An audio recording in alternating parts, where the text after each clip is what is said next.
Hello আসসালামু আলাইকুম everyone. আশা করছি সবাই ভালো আছেন।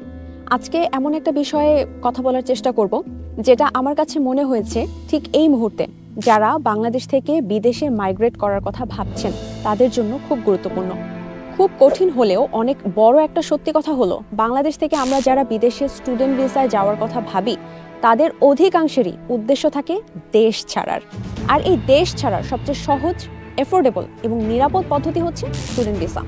খুব কম মানুষই আছেন যাদের লক্ষ্য থাকে পড়াশোনা শেষ করে দেশে ফিরে আসার। ইউনেস্কোর লেটেস্ট ডেটা অনুযায়ী 2023 সালে 52,799 জন বাংলাদেশি স্টুডেন্ট অ্যাব্রোডে গিয়েছেন স্টুডেন্ট ভিসা ক্যাটাগরিতে।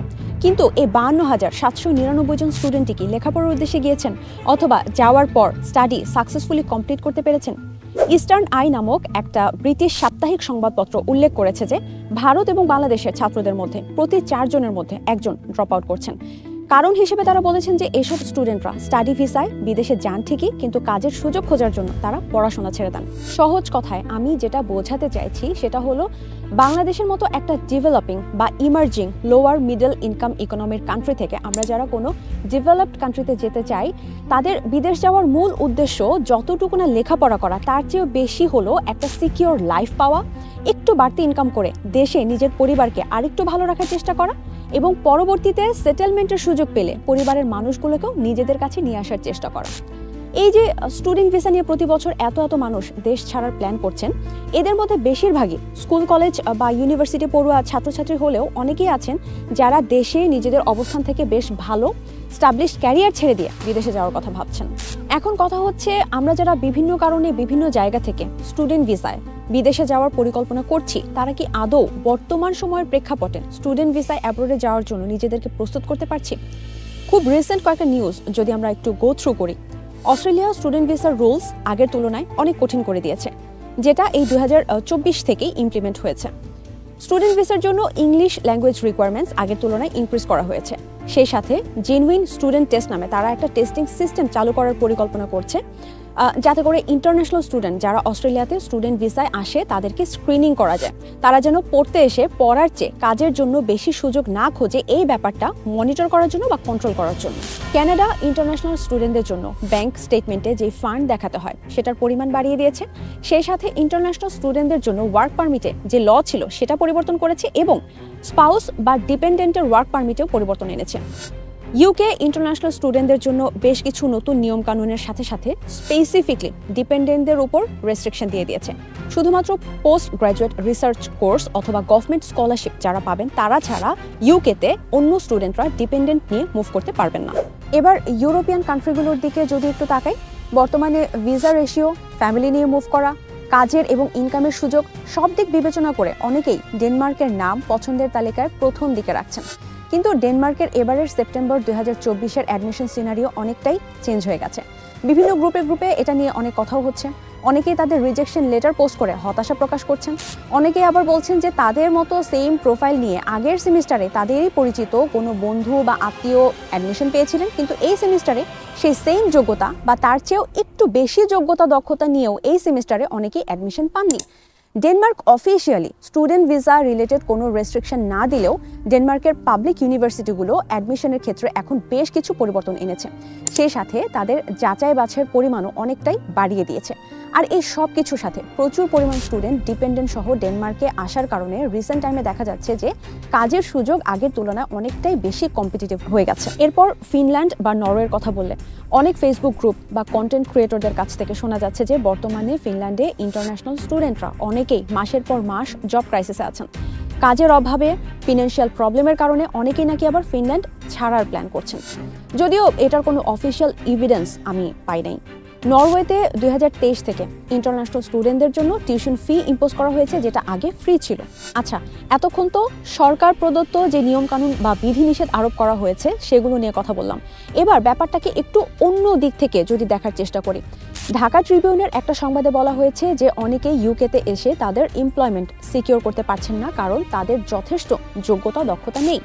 নিউ ওয়েজ বলছে সংশ্লিষ্ট বিশেষজ্ঞদের মতে বাংলাদেশের শিক্ষার্থীরা তুলনামূলকভাবে কম কমিউনিকেশন স্কিল এবং হোম সিকনেস সমস্যা সহ বিভিন্ন কারণে উচ্চশিক্ষার জন্য বিদেশে যাওয়ার ক্ষেত্রে পিছিয়ে রয়েছে।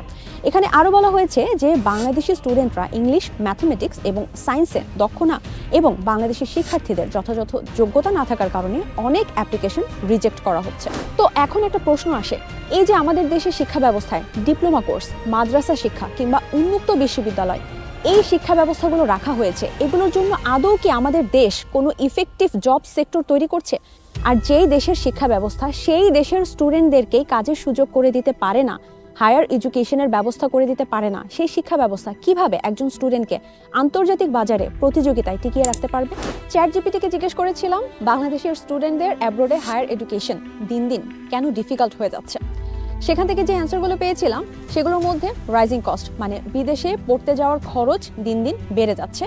এরপর আছে ভিসা এবং ইমিগ্রেশন পলিসি, বাংলাদেশিদের জন্য ভিসা পলিসি স্ট্রিক্ট করা হচ্ছে। আরেকটা পয়েন্ট ছিল কোয়ালিটি এবং রিকগনিশন অফ ডিগ্রিস, আমাদের দেশের পড়াশোনা এবং ডিগ্রির মান দিন দিন আন্তর্জাতিক পর্যায়ে গ্রহণযোগ্যতা হারাচ্ছে। এরপর গ্লোবাল কম্পিটিশন তো আছে, একদিক থেকে বিভিন্ন দেশের বিভিন্ন নতুন নতুন আইন নিয়ম কানুন, আবার অন্য দিক থেকে আমাদের নিজেদের যোগ্যতা দক্ষতার অভাব, দুর্বল শিক্ষা ব্যবস্থা, ফিনান্সিয়াল ক্রাইসিস, এই সব কিছু মিলিয়ে চিন্তা করা হলে সামনের দিনগুলো হয়তো আমাদের জন্য অনেক বেশি কঠিন হয়ে যাবে। তাহলে এগুলোর সমাধান কি? সার্ভাইভ করার জন্য আমরা কি করতে পারি, অথবা এই প্রতিকূলতা কিভাবে সামাল দিতে পারি? কিছু জিনিস আমরা চাইলেই পরিবর্তন করে ফেলতে পারবো না, যেমন আমাদের শিক্ষা ব্যবস্থা। আমরা চাইলেই আমাদের শিক্ষা ব্যবস্থা পরিবর্তন করে ফেলতে পারবো না। এরপর হুট করেই হয়তো অনেকগুলো টাকার ব্যবস্থা করে ফেলতেও পারবো না, অথবা বিভিন্ন দেশে বিভিন্ন নতুন নতুন আইন, এইসব ব্যাপারগুলো আমাদের পক্ষে ম্যানেজ করা সম্ভব না। কিন্তু কিছু জিনিস অবশ্যই আমাদের হাতে আছে।